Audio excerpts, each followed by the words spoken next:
Alors, bonjour tout le monde.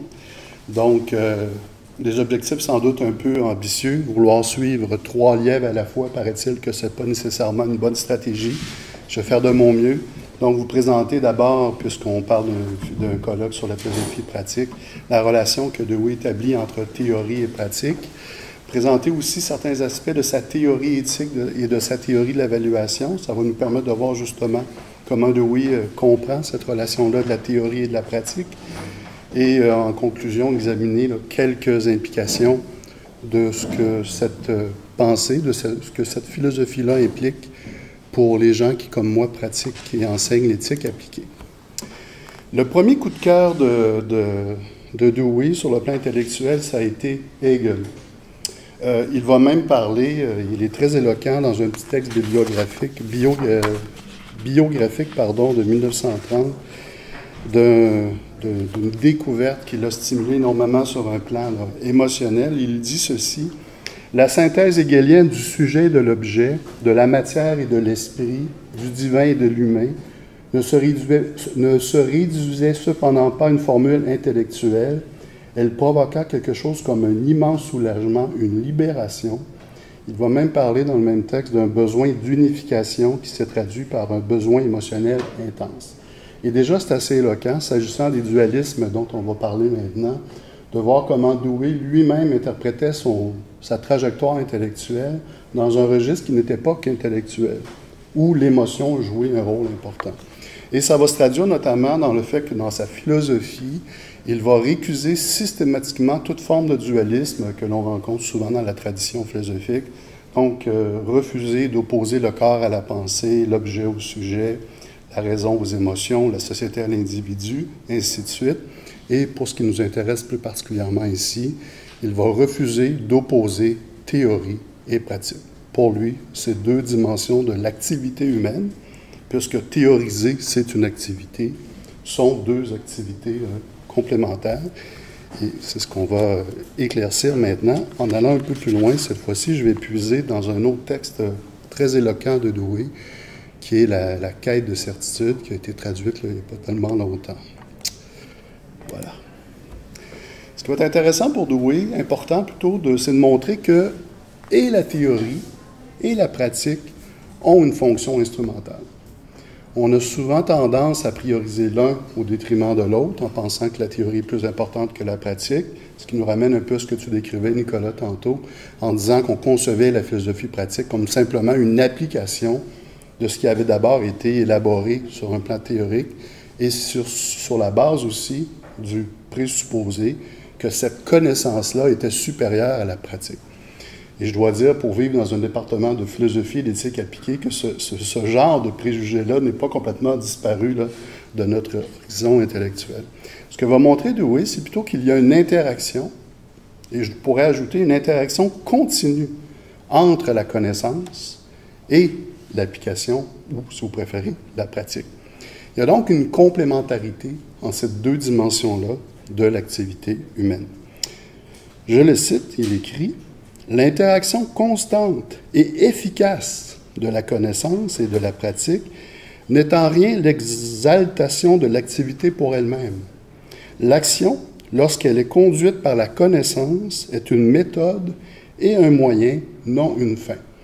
Alors, vous voyez que ce n'est pas une lecture réductrice du pragmatisme, pragma en grec signifie action, qui ferait en sorte que tout est subordonné à l'action. L'action elle-même est comprise ici comme un moyen et non pas comme une fin. Je le cite: « L'essence de l'instrumentalisme pragmatiste consiste à concevoir et la connaissance et la pratique comme des moyens de donner de la sûreté au bien dans l'existence telle qu'on en fait l'expérience. » La fin de tout ça, mais la fin sur le plan existentiel, c'est-à-dire l'achèvement du processus dans une expérience vécue immédiatement de façon qualitative, c'est ça qui est visé par la transformation qui va être menée à travers ce qu'on va appeler bientôt le processus d'enquête. Donc l'enquête qui, chez Dewey, et ça on a tendance à le perdre de vue, est explicitement associée dans la logique théorie de l'enquête à la pensée réfléchie. Donc, pour nous, enseignants ou éthiciens qui favorisons une approche réflexive de l'éthique, il faut comprendre que dans l'œuvre de Dewey, la notion d'enquête, d'inquiry, est vraiment l'équivalent, à ses yeux, de pensée réfléchie. Étonnamment, il considérait que le choix du mot inquiry, enquête, serait moins préjudiciable à la compréhension de son œuvre que le mot pensée réfléchie, qui était d'un usage commun très élargi. Mais comme assez souvent dans son œuvre, le choix de certains vocables ont pu nuire davantage à la compréhension qu'à la justesse du propos, qui n'est pas remise en question ici. Et il en parle lui-même, comme quoi c'est un défi d'amener un changement de la pensée en utilisant un langage qui a déjà une histoire considérable, qui peut affecter la réception que cette pensée-là va avoir. Toujours dans la logique, la théorie de l'enquête, Dewey va distinguer l'enquête scientifique, qui vise à produire de la connaissance, de l'enquête du sens commun, qui, elle, vise l'usage à produire, donc à résoudre des problèmes liés à l'usage et à la jouissance du monde. Une enquête du sens commun, vous l'aurez compris, qui implique certaines connaissances. Donc, il ne s'agit pas d'opposer l'enquête scientifique qui produit de la connaissance de l'enquête du sens commun qui en fait usage, mais de montrer que les deux volets, les deux aspects sont interreliés, même si, évidemment, au moment où nous sommes comme individus en train de résoudre un problème lié à l'usage et à la jouissance des biens, nous ne sommes pas nécessairement dans une perspective de production de connaissances, mais d'utilisation de la connaissance. Évidemment, comme pour tout outil que l'humain va mobiliser dans sa pratique, certains outils ont fait leurs preuves et ont montré qu'ils étaient plus efficaces que d'autres. Et pour John Dewey, la méthode d'enquête qui a fait ses preuves, c'est l'approche expérimentale. Alors, pour lui, cette manière que l'humain a développée au cours des derniers siècles de résoudre certains problèmes était la méthode à privilégier, bien au-delà de la science elle-même, quand elle vise à produire la connaissance. Ce qui va donc impliquer pour nous, un peu plus tard, que la méthode d'enquête à privilégier en éthique devrait s'inspirer, elle aussi, de l'approche expérimentale. Ce qui me ramène à ce que je disais un peu plus tôt, c'est l'achèvement du processus dans une expérience vécue qualitativement immédiatement, donc sur un plan empirique, qui permet de valider le processus d'enquête. Alors, cette méthode expérimentale-là, dans un petit texte que Dewey a réécrit une deuxième fois, elle comporte, selon les exemples qu'il produit et les explications qu'il donne, 5 étapes. Donc, d'abord, prendre conscience d'une difficulté. Il y a un élément déclencheur qui fait que l'on vit une difficulté. Vous voyez tout de suite qu'il y a un ancrage existentiel. Ensuite, définir avec plus de précision le problème en question. À la lumière de notre compréhension du problème, identifier les différentes solutions possibles, analyser, identifier les solutions et identifier celle qui est la plus susceptible de résoudre le problème, est très important dans cette perspective empirique et expérimentale, mettre en application la solution pour littéralement la tester et la valider ou non selon les circonstances en termes de résultats concrets. Nous sommes vraiment ici dans une logique d'une méthode expérimentale qui part d'un problème vécu et qui s'achève dans un problème qui est vécu plus ou moins positivement, là, selon la justesse de la solution qui a été privilégiée. Et cette structure-là d'enquête, elle peut être transposée en éthique, comme on le verra. S'agissant de la théorie éthique, je vais présenter ce qu'on peut retenir de la conception d'Owen de l'éthique à l'aune de 3 ouvrages, Reconstruction en philosophie, de 1920, Human Nature and Conduct, de 1922, et Ethics, de 1932. Je précise tout de suite que Ethics, c'est d'abord un ouvrage collectif écrit avec un collaborateur qui est Toft, en 1908, mais dans l'édition 1932, comme il l'explique dans l'introduction, dans la préface, il se pose même la question de savoir si c'est le même ouvrage, tant ils ont retravaillé le texte. Il y a vraiment une relecture, ce qui nous permet de considérer donc cet ouvrage comme l'expression de la pensée, de la maturité d'un John Dewey parvenu au dernier droit de sa longue trajectoire intellectuelle.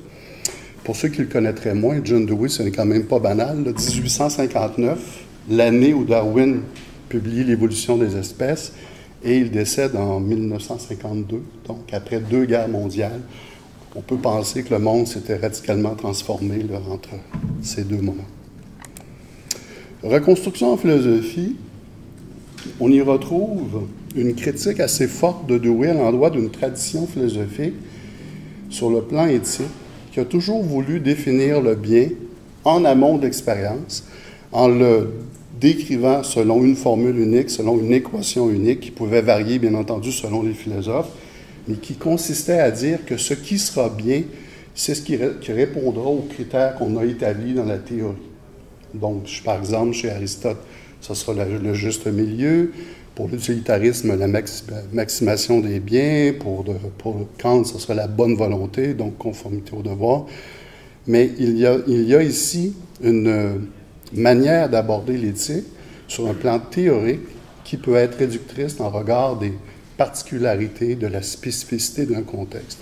Alors qu'aux yeux de Dewey, ce qui va être important, au contraire, c'est de déterminer le bien en fonction des exigences du problème posé par un contexte particulier. Ce qui implique donc, on s'en doute, que la seule façon d'y arriver, ce sera de mettre en place un processus d'enquête qui va nous permettre d'identifier ce bien spécifique-là. Donc, une pensée réfléchie à même de découvrir dans cette problématique quelle est la solution optimale. Pour Dewey, et ça c'est une critique positive qu'il exprime à l'endroit de l'utilitarisme, ce sera très important de tenir compte des détails spécifiques d'une situation. Ce qui avait moins tendance à faire certaines théories. Là-dessus, je serais plus nuancé s'agissant d'Aristote, puisque le juste milieu, il est toujours établi en fonction d'un contexte. Donc ici, je pense que sa critique serait moins fondée. Mais s'agissant de l'utilitarisme, c'est vrai que la prétention, et ça, Dewey est très critique à cette idée qu'on puisse calculer des plaisirs, mais cette prétention-là, donc d'analyser une situation à l'aune des conséquences prévisibles, elle nous oblige, dans une perspective utilitariste, à tenir compte des détails de la situation. Et du point de vue de Dewey, c'est vraiment un gain pour la philosophie pratique, pour l'éthique, que de s'intéresser aux détails d'un contexte. Donc, on n'est pas enfermé ici dans une conception de la moralité en termes de bonne volonté.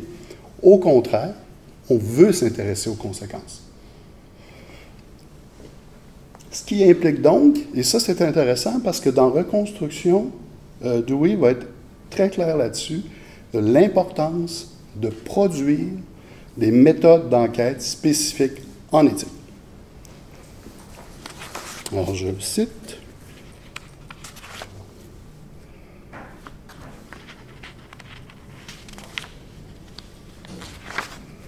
L'éthique a besoin de méthodes spécifiques d'enquête et de bricolage. Je pense qu'ici, on pourrait faire un lien entre le bricolage et le Nepentla, cette idée qu'il y a un art dans ce type d'enquête-là, une forme de créativité, et sur un plan épistémologique, on pourrait parler sans doute d'abduction. Donc, besoin d'enquête spécifique et de bricolage, des méthodes d'enquête pour repérer les difficultés et les maux à résoudre, des méthodes de bricolage afin d'élaborer des plans utilisés comme hypothèse de travail pour résoudre les problèmes repérés. L'enjeu pragmatique de cette logique des situations individualisées est de faire en sorte que l'attention de la théorie se déplace des idées générales vers l'élaboration de méthodes efficaces d'enquête. Donc, il y a vraiment un souci ici, même du point de vue de l'élaboration de sa théorie, que celle-ci débouche sur des méthodes d'enquête pratiques et efficaces. Vous aurez donc compris qu'elles devront être validées empiriquement. Donc, pas simplement un produit d'une idéalisation de ce que serait idéalement une théorie d'enquête éthique, mais une mise en pratique pour s'assurer qu'elle est vraiment efficace. Donc, qu'il fasse ses preuves. L'élément important aussi de la conception de Wynne de l'éthique, c'est la notion de méliorisme. Puis ça, je pense qu'il y a aussi là, pour un praticien, quelque chose de très libérateur qui nous évite de tomber soit dans le cynisme, le pessimisme ou l'optimisme béat. Cette idée que la seule exigence morale de tout individu, quelle que soit sa compétence éthique avérée au moment où on s'intéresse à lui ou qu'il s'intéresse à sa propre vie morale, c'est de s'améliorer. Donc, le critère, c'est celui d'un développement. J'ai toujours trouvé que Dewey mettait la barre très haute en parlant d'un développement continu. Je pense que par moment, on peut se contenter de vivre sans tout remettre en question, mais d'être attentif aux effets cumulés de ses habitudes de vie et donc des traits de caractère ou des habitudes qui peuvent être problématiques. Je pense que ça tient la route et c'est défendable sur un plan moral. Je n'ai pas précisé que pour un Dewey, éthique et morale sont des synonymes. Vous allez voir, quand on va aborder un peu plus loin la distinction entre la morale coutumière et la morale réflexive, que ça se défend très bien. Aujourd'hui, on a souvent tendance à les distinguer, mais d'un point de vue de Dewey, ça ne fait pas partie de ses préoccupations. Alors, parlant de son méliorisme, il va dire, ça nous permet d'avoir confiance en un espoir raisonnable. Cette possibilité, donc, qu'on puisse toujours améliorer les choses, même modestement. Et je disais que pour un éthicien, pour un praticien, pour un enseignant aussi, ça peut être libérateur dans la mesure où quand on aborde des problèmes organisationnels dans des grosses organisations, alors j'ai ici des amis du SPVM, on sait ce que ça peut vouloir dire que de transformer une culture, quelle que soit l'organisation, j'aurais les mêmes réflexions autour de mon organisation, l'Université de Sherbrooke. Ce n'est pas facile. Mais de l'aborder en termes de méliorisme, ça permet d'accepter que même la théorie des petits pas puisse être humainement satisfaisante. Et s'agissant de transformer une culture, on n'a pas le choix de s'inscrire dans cette logique assez modeste, puisque ça ne se fait pas rapidement. Donc, pour Dewey, la seule chose qui soit importante, c'est la croissance elle-même, et non pas le positionnement d'un individu ou d'une organisation à un moment donné. Un autre ouvrage qui est important, et même s'ils sont assez proches dans le temps, à 2 ans de distance, ils sont vraiment très différents, parce que dans Human Nature and Conduct, Dewey va surtout s'intéresser à la notion d'habitude. Et ça sera important parce qu'il va montrer, c'est là-dessus qu'on va très rapidement venir, qu'elles ont un rôle important. Et d'abord, il faut les comprendre comme étant des outils, c'est l'expression qu'il utilise, active tools, actifs. Donc, les habitudes, ce n'est pas seulement qu'un mécanisme qui va opérer au besoin. Elles constituent littéralement, comme on va le voir, notre identité, notre volonté. Donc, prétendre inscrire l'éthique dans une approche réflexive, en perdant de vue le rôle extrêmement important des habitudes, ce serait, du point de vue de Dewey, concernant la conduite humaine, passer à côté de l'essentiel. Donc, il faut voir aussi que le mot « habitude » là, dans l'œuvre de Dewey, elle a vraiment, ce terme, elle a vraiment une signification là, très élargie qui consiste à décrire aussi bien nos manières de faire, individuelles et collectives, que nos manières de penser, nos dispositions morales, nos traits de caractère, les coutumes du groupe, etc., etc. Vous voyez vraiment que c'est le sens d'une habitude au sens très, très large là, qui touche à différents aspects de notre vie individuelle et collective.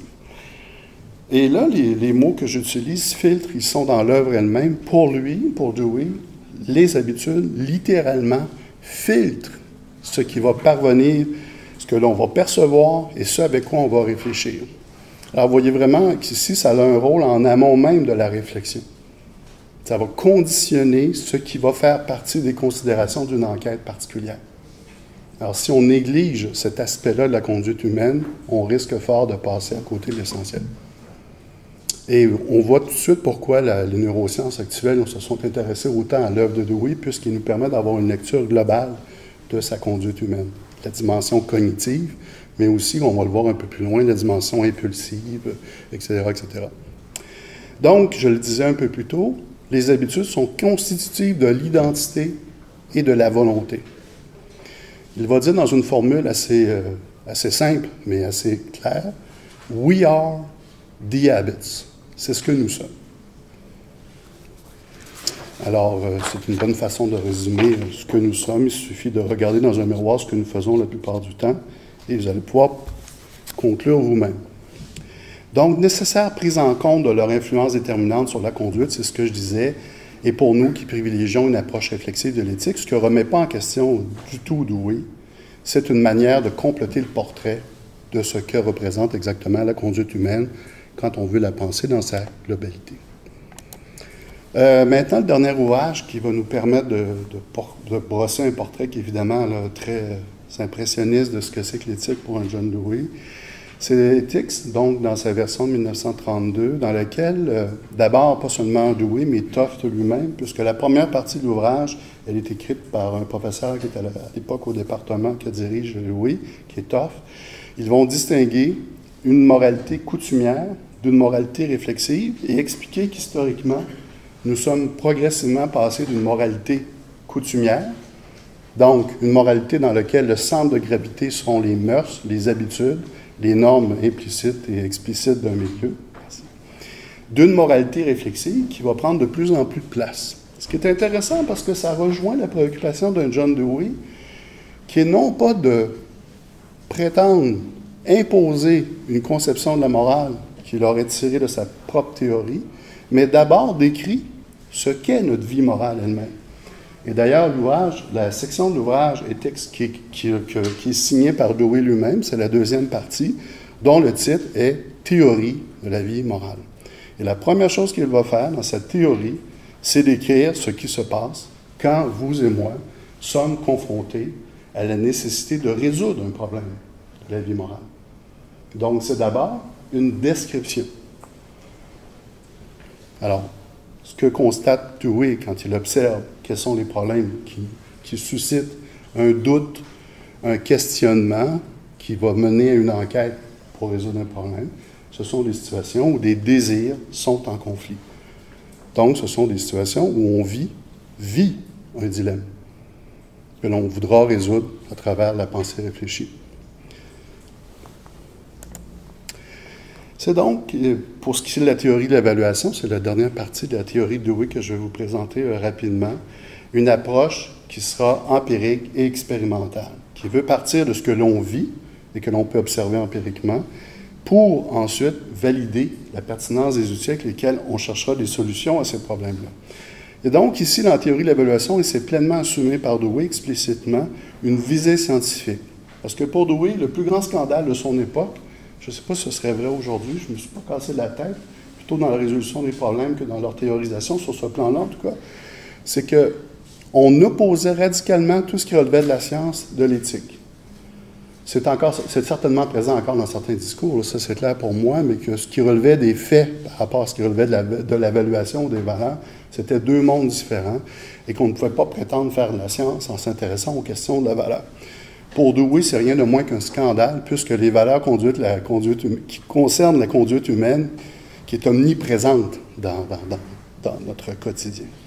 Et cette visée scientifique-là, elle va se traduire dans le fait que dans son approche, Dewey ne voudra s'intéresser qu'à ce qui est observable.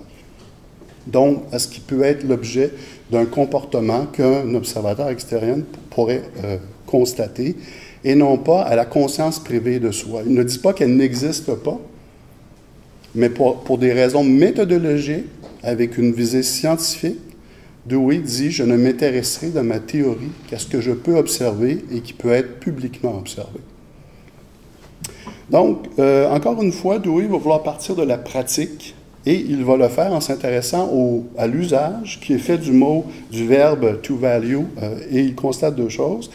D'abord que le terme « valuing », au sens de « prizing », de priser, renvoie à des activités qu'il va qualifier d'affectivo-motrices. Donc, vous voyez qu'on est vraiment dans le registre, non pas de la conscience privée de soi, mais dans ce qui peut être observé. C'est affectivo-moteur, donc je peux le voir. Et ça sera distingué de la valuation comme telle, qui est au sens d'évaluer, qui consiste à attribuer une valeur. Donc, vous sentez tout de suite qu'on est dans deux registres. Pour Dewey, ce ne sont pas des preuves, ce sont des indices de ce qui se joue dans le phénomène de l'évaluation. Donc, d'une part, une dimension émotionnelle, et de l'autre, une dimension cognitive qui consiste à évaluer. Et vous aurez deviné que cette évaluation-là, quand elle est menée de façon rigoureuse, elle peut se faire, est-ce qu'elle doit se faire, on verra, mais elle peut se faire via les critères que sont les valeurs. Mais c'est relié ensemble dans l'expérience humaine. Et c'est donc pourquoi on peut dire que chez Dewey, qui refuse les dualismes, comme je le disais d'entrée de jeu, la dimension affectivo-motrice et la dimension intellectuelle ou idéationnelle sont liées ensemble pour décrire correctement la conduite humaine. Alors, pour lui, il y a interrelation et ça va être intéressant dans sa compréhension de notre manière d'agir, entre nos impulsions, donc nos réactions immédiates qui sont en lien avec le besoin d'un contexte. Alors, vous avez ici l'ancrage biologique de sa conception de l'activité humaine.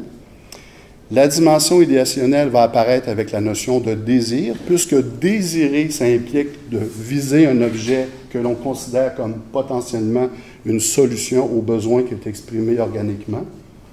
Et la dernière dimension, ce sera celle qui le conceptualise autour de la notion d'intérêt, qui va nous permettre d'évaluer si ce qui fait l'objet de notre désir est véritablement désirable.